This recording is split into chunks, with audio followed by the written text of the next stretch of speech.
5 key pension news items. Like this video and subscribe to the channel to stay informed about the latest pension news. Let's start with the 5th news item. Pension credit increase in 2024.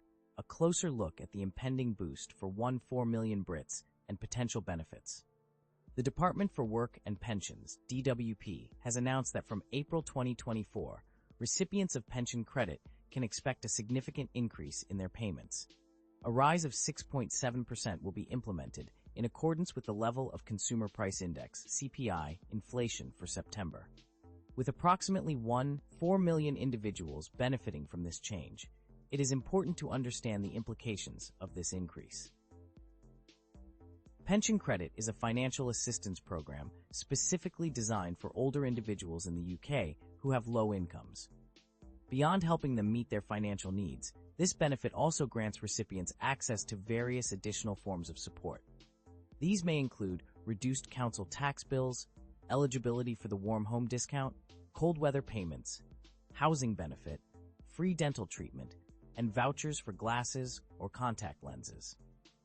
Individuals age 75 or above, who are also recipients of pension credit, might qualify for a free TV license. Despite the estimated annual increase of £3,900 for the average pension credit recipient, it is believed that around 880,000 eligible households are currently missing out on receiving these payments. The rise in pension credit will be effective for both single individuals and couples. For single people, the standard minimum guarantee will increase from £201.05 per week to £208.15, while for couples, it will rise from £306.85 to £332.95 per week. To be eligible for this part of pension credit, individuals must have an income below the respective amounts mentioned. However, exceptions can be made for those with a higher income who have a severe disability, act as caregivers, or have housing costs such as a mortgage. Those who reached state pension age before April 6, 2016 may also qualify for the savings credit element of pension credit. This group may also include individuals with personal savings or a second pension. The savings credit is expected to increase from £15.94 per week to £17.01 for single individuals and from £17.84 per week to £19.04 for couples. 5. Additional information. Certain individuals may be eligible for extra payments if they are carers, severely disabled, or responsible for a child or young person. Importantly, it is worth noting that pension credit can be backdated for up to 3 months if the individual was eligible within that time but had not yet claimed the benefit. 6. Application process. Applying for pension credit is a straightforward process. Individuals can choose to apply online through the Gov. UK website, call 0800 99 1234, or complete a paper application form. To be eligible, applicants must be over the state pension age of 66 and reside in England, Scotland, or Wales. By increasing pension credit, the DWP is addressing the financial needs of a significant number of elderly individuals, ensuring they receive the support they are entitled to. Navigating UK pensions, exploring the best options for starting a pension in the UK. As the old proverb goes, it's never too early to start saving for a pension. While retirement might seem distant during the early stages of your career, time has a way of sneaking up on us. To ensure a financially stable future, it's crucial to understand the ins and outs of planning for retirement. The importance of starting early. Retiring in the UK today entitles individuals to a state pension of £203.85 per week, provided they have made 35 years of national insurance contributions. With the retirement age set to rise to 67, it's clear that relying solely on the state pension might not suffice. The Department for Work and Pensions reported an average weekly income for retirees in 2022 of £349. To achieve a more comfortable retirement, this amount will likely fall short. Determining your savings rate. Financial experts recommend setting aside approximately 15% of your annual pre-tax income if you begin saving for retirement in your 20s. An alternative approach suggests halving your age to determine the percentage. However, it's essential to be realistic about the amount you can save and commit to a long-term strategy to maximize returns. Consider your everyday expenses, including housing, utilities, and food costs, and allocate funds for occasional indulgences and higher ticket items like vacations or home improvements. If you're a full-time employee, investigate your company's pension scheme, as many match your contributions. The combined effect of pension tax relief, employer contributions, and personal savings can significantly bolster your pension fund. Options for self-employed individuals. For self-employed individuals, a self-invested personal pension, SIP, offers tax-deductible contributions without the benefit of an employer match. By making independent investment decisions, you can bypass the expenses associated with professional advisors. Research reputable and financially stable providers through online comparison tools to find the right fit. Another avenue to explore, especially if you're under 40, is a lifetime individual savings account, ISA, designed specifically for retirement funds. By contributing up to £4,000 annually, the government provides a 25% bonus, accelerating your savings. Keep in mind that early withdrawals from this scheme incur a 25% exit penalty. Key takeaways.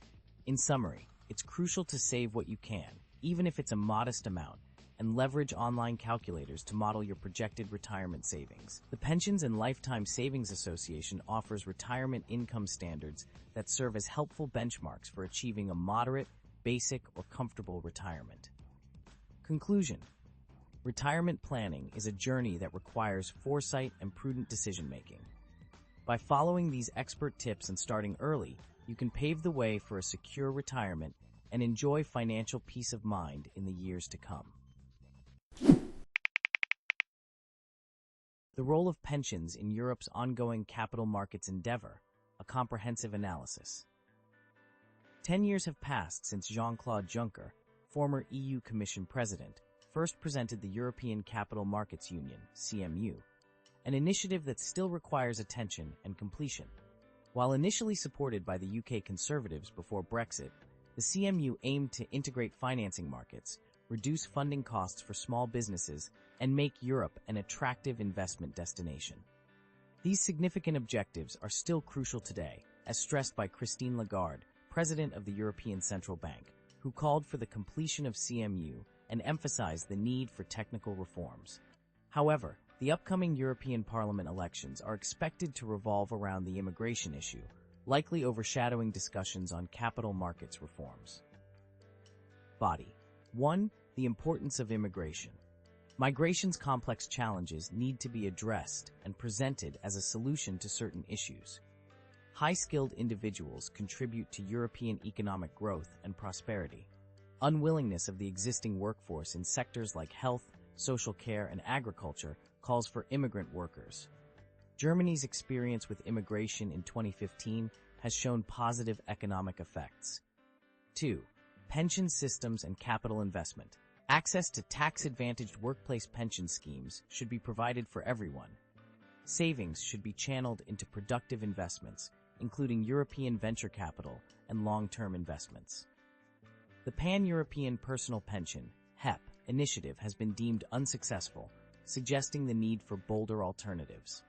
The development of a high-quality workplace pensions policy, such as IORP3, could facilitate the process, encouraging households to invest in equity and exploring better supplementary pensions and investment products. 3. Alternative sources of funding and securitization. Basel III banking reforms drive banks towards safer practices, constraining their balance sheets. Non-bank funding sources must be boosted to meet the demands of a safer banking system. Pension funds, already involved in private market strategies, can contribute to funding through direct lending. Securitization, with the participation of pension funds, becomes crucial by enabling risk premium earnings and freeing up bank balance sheets. The completion of the European Capital Markets Union might not be at the forefront of the upcoming European Parliament elections, with migration dominating the debates. However, the CMU should not be neglected by the next Commission. Pension funds play a critical role by implementing the CMU and securing Europe's prosperous future. As Europe faces challenges while preparing for an aging society and energy transition, it is pivotal to prioritize capital markets reforms, including pension system enhancements, to promote growth and attract investment.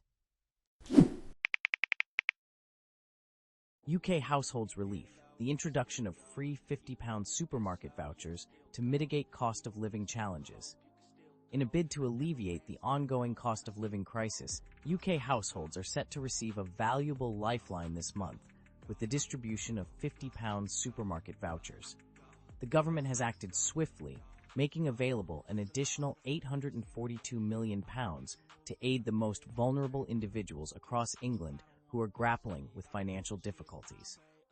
This financial support stems from the extension of the Household Support Fund, which has been granted by the Department for Work and Pensions, DWP, to local councils in England. These councils will then employ the funds to provide crucial assistance to those in need within their respective communities. Specifically, households in Southend will be the recipients of £50 supermarket vouchers this month, serving as a welcome respite for their food-related expenses. The Household Support Fund focuses on aiding low-income households, encompassing families, pensioners, unpaid carers, care leavers, and disabled individuals. It serves as an immediate source of relief for those facing tremendous challenges, covering essential resources such as energy, food, and hygiene products. Southend Council, for instance, has devised a plan to distribute supermarket vouchers to households with children who receive free school meals. Cletter John Lamb, Cabinet Member for Regulatory Services, expressed gratitude for the extra funding, stating, "Given the escalating financial strain that many of our residents, particularly those from low-income households, continue to endure, this additional support is incredibly beneficial." Unlike certain funding initiatives, the HSF funding is aimed at providing immediate assistance for indispensable essentials, targeting individuals who may not qualify for other government support. If you are facing hardship and believe you could benefit from this fund, please reach out to the Council's Essential Living Fund team. This assistance will be automatically provided, negating the need for households to apply independently. Eligible individuals will receive notifications via their child's school, with a £50 voucher subsequently issued to alleviate the burden of grocery shopping. For households with multiple eligible children, each child will receive an individual £50 voucher. Therefore, families with more than one child stand to benefit from multiple vouchers. Southend Council previously distributed vouchers to struggling families in June of the previous year and plans to do so again in January 2024. UK's grey gloom economy, Economists' predictions leading up to polling day. According to a survey conducted by the Financial Times, economists predict a period of economic uncertainty in the UK until the upcoming general election. Although inflation is expected to decrease, leading to a slight improvement in voters' living standards, economists believe that the cost of living crisis will persist, resulting in what they refer to as a grey gloom. Despite an anticipated increase in minimum wage and favorable savings rates for pensioners, individuals renewing mortgages and renters will face higher costs. Poll respondents also projected stagnant or minimal growth in 2024. Chancellor Jeremy Hunt aims to boost the economy with national insurance tax cuts and potential further tax reductions in the upcoming March budget, hoping to instill confidence in voters. However, economists cautioned that fully restoring living standards would be challenging, even if the election is postponed until January 2025. While inflation is expected to decrease, the public may continue to feel financially strained until there is a sustained improvement in disposable income. Homeowners, low-paid employees, and pensioners with significant savings may fare better, but renters signing new contracts and households renewing fixed-rate mortgages may face difficulties. As state support for energy bills ends in March and income tax thresholds remain frozen, individuals relying on benefits will also be negatively impacted. Economists have predicted a rise in unemployment rates despite current low levels, with estimates ranging from 5 to 5% by the end of 2024. Higher interest rates could prompt companies to cut jobs, particularly in less secure sectors. Many economists highlight the need for increased public investment to improve long-term economic growth, though this is unlikely until a new government is formed.